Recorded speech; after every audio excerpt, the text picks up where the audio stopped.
পরমাত্মনে নমঃ। এখানে কর্মযোগের চতুর্থ খণ্ড।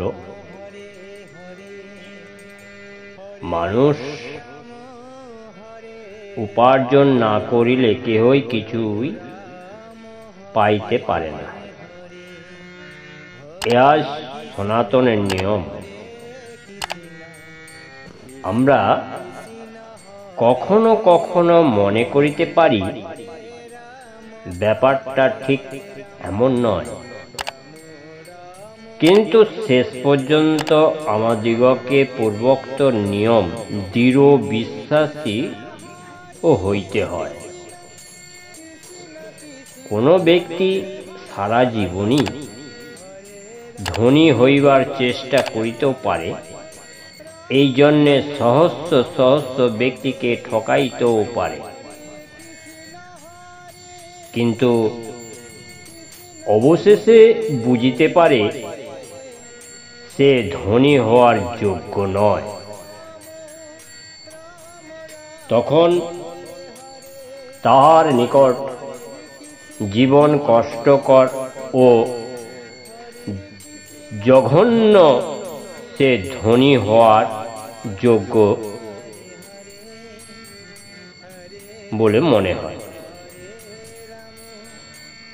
আমরা আমাদের শারীরিক ভোগের জন্য অনেক কিছু সংগ্রহ করতে পারি, কিন্তু আমরা নিজের কর্মের দ্বারা যাহা উপার্জন করি তাতেই আমাদের প্রকৃতি অধিকার। এই জন্যে নির্বোধ জগতে সকল পুস্তক ক্রয় করিতে পারে, কিন্তু সেগুলি তাহার পুস্তকাগারে পড়িয়া থাকিবে মাত্র। সে যেগুলি পড়িবার উপযুক্ত শুধু সেইগুলি পড়িতে পারিবে, এবং এই যোগ্যতার কর্ম হইতে উৎপন্ন। আমরা কিসের অধিকারী বা আমরা কি আয়ত্ত করতে পারি, আমাদের কর্মই তার নিরূপণ করে। আমাদের বর্তমান অবস্থার জন্য আমরাই দায়ী,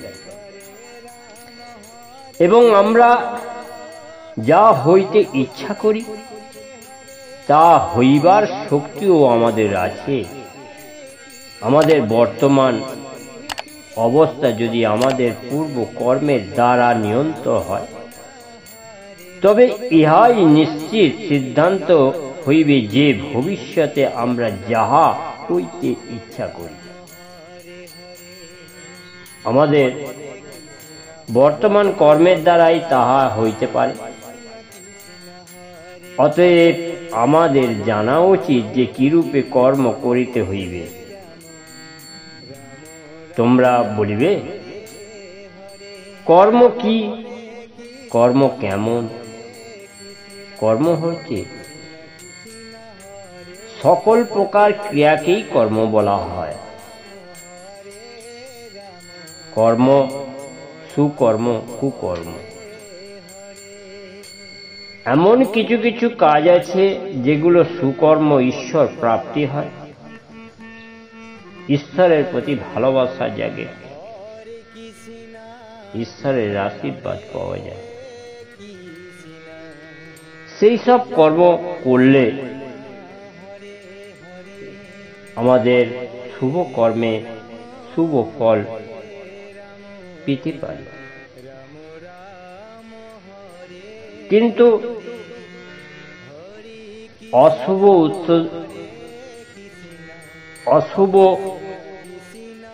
যে কর্ম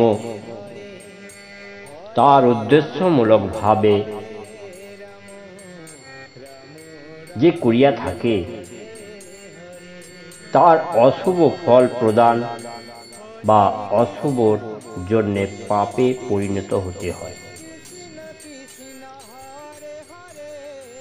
অনেক এইরকম কর্ম আছে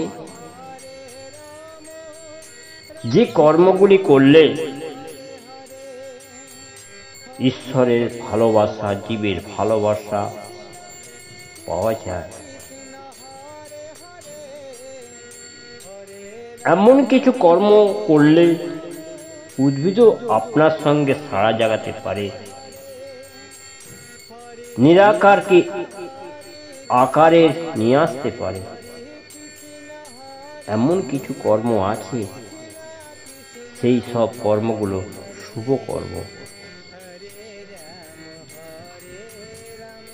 সকলেই তো কোনো না কোনো ভাবেই এই জগতে কাজ করিতে চলেছে,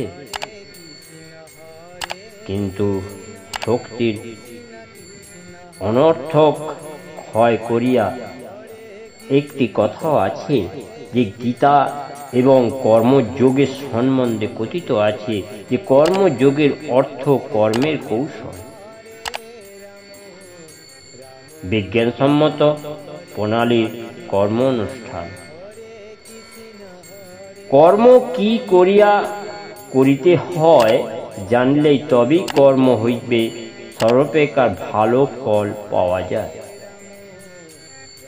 তোমাদের স্মরণ রাখা উচিত, সকল কর্মের উদ্দেশ্যে মনের ভেতরে পূর্ব হইতে যে শক্তি রহিয়াছে তাহা প্রকাশ করা, আত্মাকে জাগাইয়া তোলা। প্রত্যেক মানুষের ভেতরে এই শক্তি আছে। এমন কিছু ব্যক্তি আছে যেনারা অপরের দ্রব্য লইবার জন্য যে কর্ম করে, অপরকে বিশ্বাসঘাতক করার জন্য যে কর্ম করে, অপরকে ঠকাবার জন্য যে কর্ম করে, এই সব কর্মগুলো অশুভ কর্ম। যেমন অনেক দেখতে পাবে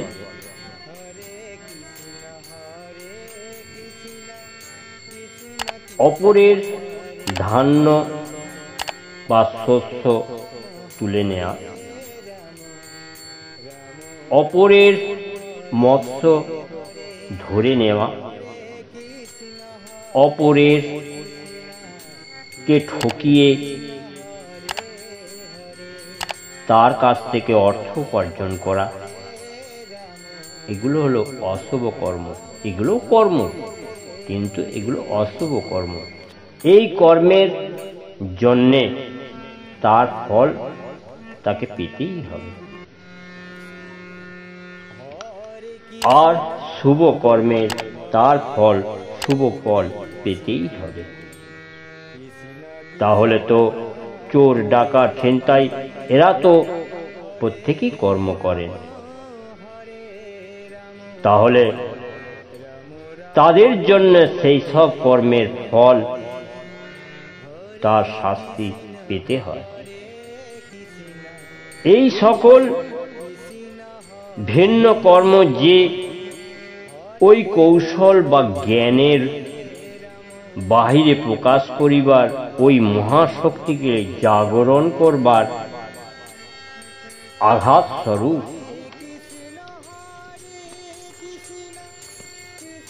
মানুষ নানা উদ্দেশ্যে কর্ম করিয়া থাকে। কোন উদ্দেশ্যে ব্যতীত কার্য হইতে পারে না। কোন কোন লোক যশ চায়, তাহা যশের জন্য কার্য করে। কেহ কেহ অর্থ চায়, তারা অর্থের জন্য কার্য করে। কেহ কেহ প্রভুত্ব চায়, তারা প্রভুত্ব লাভের জন্য কার্য করে। অনেকেই স্বর্গে যাইতে চায়। স্বর্গে যাইতে গেলে, ঈশ্বরের আশীর্বাদ পেতে গেলে মনে রাখতে হবে, আমরা যদি কারো এক কাপ চা বা এক মুঠো কোনো দ্রব্য অন্য খাই, তার পরিশোধ করা যে কোনো মূল্যে, যে কোনো ভাবে শোধ করা উচিত। এইটা মনোভাব নিয়ে, সেই মনোভাব প্রকৃতি ভাবে চললে আর শুভ কর্ম করলে তাদের ঈশ্বরের আশীর্বাদ পেতে পারে। স্বর্গের যাবার জন্য কার্য করে, অপরের আবার মৃত্যুর পর নিজেদের নাম রাখিয়া যাইতে চায়। এমন কিছু কিছু দেশ আছে, না মরিলেও কাহাকেও কোনো উপাধি দেয়া হয় না। বিচার করিয়া দেখিলে ইহার অপেক্ষায় ভালো প্রথা বলিতে হইবে। চীনে কোন লোক খুব ভালো কাজ করিলে তাহার মৃত পিতা বা পিতামহের কোন সম্মানজনক উপাধি প্রদান করা হয়। কেহ কেহ এই উদ্দেশ্য কাজ করিয়া থাকে। আবার কোন কোন মুসলমান সম্প্রদায়ে অনুগামীগণ মৃত্যুর পর একটি প্রকাণ্ড সমাধি মন্দিরে সমাহিত হওয়ার জন্য সমস্ত জীবনের কার্য করিয়া থাকে। আমি এমন কয়েকটি সম্প্রদায়ের কথা জানি, যাদের মধ্যে শিশু জন্মিবার মাত্রই তাহার জন্য সমাধি মন্দির নির্মিত হইতে থাকে। ইহাই তাদের বিবেচনা মানুষের সর্বাপেক্ষা প্রয়োজনীয় কর্ম, এবং ওই সমাধি মন্দির যত বৃহৎ ও সুন্দর হয়, সেই ব্যক্তি তত ধনী বলিয়া বিবেচিত হয়। কেহ কেহ আবার প্রায়শ্চিত্ত রূপে কর্ম করিয়া থাকে। সর্বাধিক অসৎ কার্য করিয়া শেষে একটি মন্দির প্রতিষ্ঠা করিল। আবার পুরোহিতগণকে কিনিয়া লইবার জন্য এবং তাদের নিকট হইতে স্বর্গে যাইবার ছাড়পত্র পাইবার জন্য কিছু অর্থ তাদের দিল। তারা মনে করে এইরূপ দানের দ্বারা তাহাদের পথ পরিষ্কার হইল, পাপ সত্ত্বেও তাদের শান্তি এড়াইয়া যাইবে। মানুষের কার্য প্রভৃতি বহু উদ্দেশ্য কয়েকটি মাত্র বলা হইল।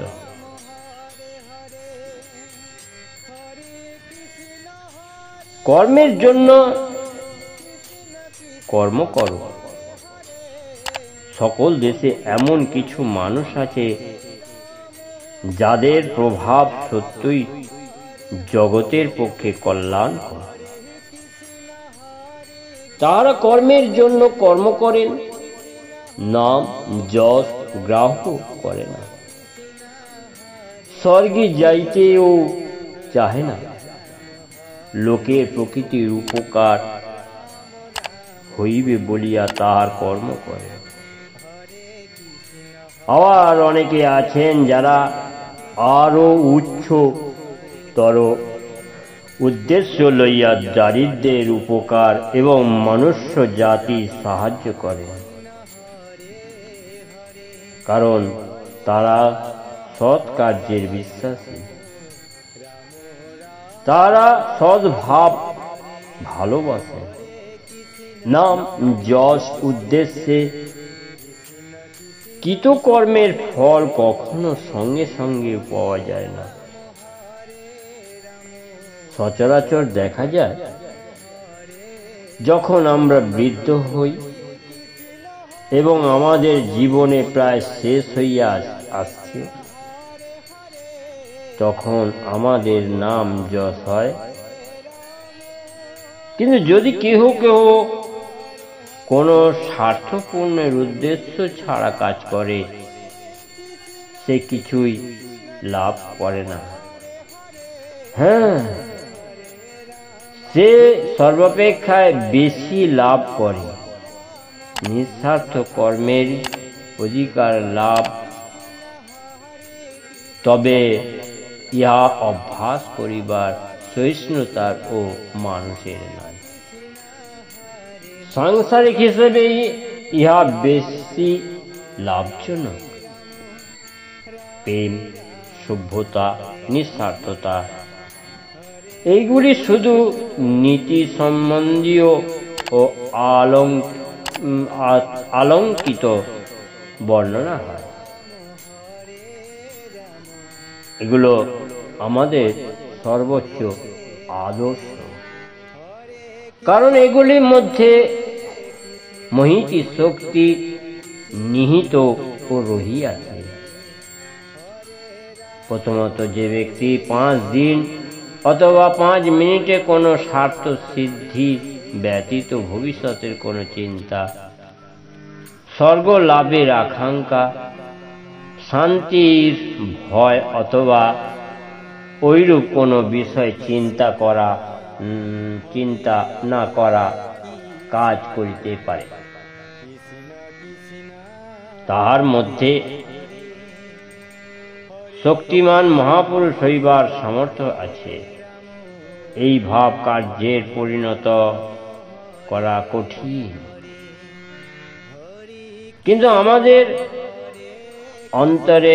অন্তরতলালে আমরা উহার মূল্য জানি উহার কত শুভ ফল প্রভু। এই কঠোর সংগ্রামে শক্তি সর্বোচ্চ বিকাশ ও মনুষ্য বহির্মুখ কার্য অপেক্ষায় আত্মা সংযমেই অধিকার ও শক্তি প্রকাশ। এখানে কর্মযোগ 3য় 4th অধ্যায় সম্পূর্ণ হল।